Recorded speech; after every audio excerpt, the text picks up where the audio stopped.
Hey everyone, welcome back to Telugu Engineering channel. I am Khalid. So మనం వచ్చేసేసి combinational designing చేస్తున్నాము కదా, combinational సర్క్యూట్స్కి యూజింగ్ ఆల్వేస్ బ్లాక్. సో ఇది వచ్చేసేసి నాకు థర్డ్ ఎగ్జాంపుల్ అనమాట. ఓకేనా, మనం వచ్చేసి 2 ఎగ్జాంపుల్స్ ఆల్రెడీ చూసాం కదా, హాఫ్ యాడర్ ఎగ్జాంపుల్ చూసాం అండ్ ఫుల్ యాడర్ ఎగ్జాంపుల్ అయితే చూసాము. సో ఇప్పుడు వచ్చేసి థర్డ్ ఎగ్జాంపుల్లో మనము 2 to 1 మల్టీప్లెక్సర్ అయితే చూద్దాం. సో దిస్ ఈజ్ హౌ మన 2 to 1 మల్టీప్లెక్సర్ వచ్చి ఇలాగే రిప్రజెంట్ అవుతుంది కదా. మనకు వచ్చి ఒక సెలెక్షన్ లైన్ ఉంటుంది, 2 ఇన్పుట్స్ ఉంటాయి, ఒక అవుట్పుట్ ఉంటుంది అనమాట. సో మనం సెలెక్షన్ లైన్ వాల్యూ ఏదైతే ఉంటుందో ఆ వాల్యూని బట్టి నాకు అవుట్పుట్ వచ్చేసి మనకు వస్తుంది. For example S is equals to 0 ఉందనుకోండి, ఎస్ ఈజ్ ఈక్వల్స్ టు 0 అని ఇచ్చాను అనుకోండి, నేను ఎస్ ఈజ్ ఈక్వల్స్ టు 0 అనిస్తే 0 ఏంటి, ఇదే కదా 0 లైన్, ఇది 0 లైన్, ఇది వచ్చేసేసి 1 అనే లైన్ అనమాట. 0కి ఏదైతే కనెక్ట్ అయి ఉందో వాల్యూ ఏ కదా, సో ఏ అనేది y ఈజ్ ఈక్వల్స్ టు ఏ అని చెప్పేసి ఈ వాల్యూ వచ్చేసి నాకు అవుట్పుట్ సైడ్లోకి వెళ్ళిపోతుంది. ఇన్ కేస్ ఆఫ్ నేను 1 ఇస్తే నాకు b అనే వాల్యూ వచ్చేసి అవుట్పుట్ సైడ్లోకి వెళ్తుంది అనమాట. ఓకేనా, దిస్ ఈజ్ అవర్ లాజిక్. ఈ లాజిక్ ఇప్పుడు వచ్చేసి నేను ఆల్వేస్ బ్లాక్ లోపల రాయాలనుకుంటున్నాను. ఓకేనా, స్టార్ట్ చేద్దాం.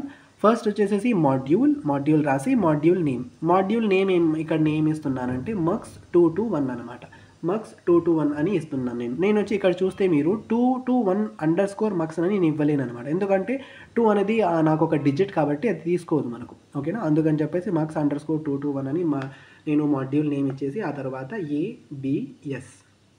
ఓకేనా, ABS అనేది నా ఇన్పుట్స్, y వచ్చేసి నా అవుట్పుట్. సో ఇక్కడ లెట్స్ డిక్లేర్ ఇన్పుట్స్ వచ్చేసి నాకు ABS కూడా నాకు ఇన్పుటే అనమాట. ఎందుకంటే సెలెక్షన్ లైన్ కూడా మనమే ఇస్తాం కదా, 0 ఇస్తాం 1 ఇస్తాం, మనమే ఇవ్వాలి కాబట్టి ఎస్ కూడా మనకు సెలెక్షన్ లైన్ కూడా ఇన్పుటే అనమాట. ఇన్పుట్ ABS, అవుట్పుట్ వచ్చేసి రెచ్ y. ఓకేనా, సో దీని తర్వాత మనము డిక్లరేషన్స్ అన్నీ ఉన్న తర్వాత డిక్లేర్ చేసుకున్నాం. ఇన్పుట్ డిక్లరేషన్స్ అయ్యాయి, అవుట్పుట్ డిక్లరేషన్స్ అయ్యాయి. దీని తర్వాత ఏంటి, అవుట్పుట్ని రిజిస్టర్ కూడా చేసుకున్నాం. ఇప్పుడు ఆల్వేస్ బ్లాక్ స్టార్ట్ చేస్తాం అనమాట. ఇప్పుడు ఆల్వేస్ బ్లాక్ అనేది స్టార్ట్ చేసి ఆల్వేస్ బ్లాక్ లోపల యాక్చువల్ లాజిక్ అయితే రాస్తాం.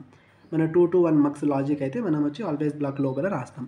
సో అది రాయడానికి నేను ఏం చేస్తున్నానంటే టర్నరీ ఆపరేటర్ మనం ఆల్రెడీ డిస్కస్ చేసాం కదా, కండిషనల్ ఆపరేటర్ అని చెప్పేసి ternary operator or conditional operator అనొచ్చు అనమాట. సో టర్నరీ ఆపరేటర్ యూజ్ చేసి లాజిక్ అయితే రాస్తున్నాను నేను ఒక సింగిల్ లైన్లో. చూడండి, సింటాక్స్ ఏంటి, output is equals to condition _ false expression true expression కదా. చూడండి, సో ఫస్ట్ వచ్చేసి y, అవుట్పుట్ వచ్చేసి y కదా, y is equals to condition ఏంటి, నాకు ఎస్ఏ కదా కండిషన్. ఇక్కడ ఎస్ వాల్యూ ఏముంటే నాకు బేస్డ్ ఆన్ ఎస్ వాల్యూని బట్టి నా అవుట్పుట్ వచ్చేసి వస్తుంది కదా. సో నాకు అవుట్పుట్ వచ్చి depending on S value. So S అనేది కండిషన్ అనమాట నాకు.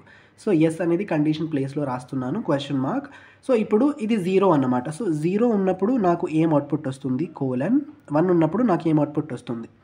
ఓకేనా, so first S is equals to 0 ఇచ్చినప్పుడు నాకు ఏమొస్తుంది, ఏ అనే వాల్యూ y దగ్గరికి వెళ్తుంది కదా. సో ఏ అనే వాల్యూ y దగ్గరికి వెళ్తుంది కాబట్టి ఎస్ _ 0 ఉన్నప్పుడు ఏ అనేది నాకు yకి అసైన్ అయిపోవాలి.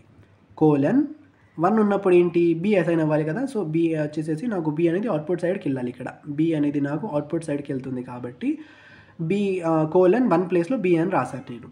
ఓకేనా, సో ఇది ఇప్పుడు ఎలా వర్క్ అవుతుంది, y is equals to condition _ అంటే ఎస్ సెలెక్షన్ లైన్ _ 0 ఉన్నప్పుడు ఏ అసైన్ అవుతుంది, 1 ఉన్నప్పుడు b అనేది అసైన్ అవుతుంది అనమాట మనకు అవుట్పుట్కి. ఓకేనా, so end module. So this is how మనకు వచ్చేసేసి మనము 2 to 1 మక్స్ అనేది మనం కాంబినేషనల్ లాజిక్స్లో ఆల్వేస్ బ్లాక్ యూజ్ చేసి మనం వచ్చి డిజైన్ అయితే చేస్తామన్నమాట. ఓకేనా, I hope all of you understood. దీని గురించి మీకు అర్థమైంది అనుకుంటాను. సో నెక్స్ట్ సెషన్లో వచ్చేసి మనం ఇంకా ఎగ్జాంపుల్స్ తీసుకొని కాంబినేషనల్ లాజిక్లో ఇంకొక ఎగ్జాంపుల్ తీసుకొని మనం డిజైన్ చేసి ఆ తర్వాత మనం సీక్వెన్షియల్ సర్క్యూట్స్లోకి ఎంటర్ అవుదాం. ఓకేనా, థ్యాంక్స్ ఫర్ వాచింగ్.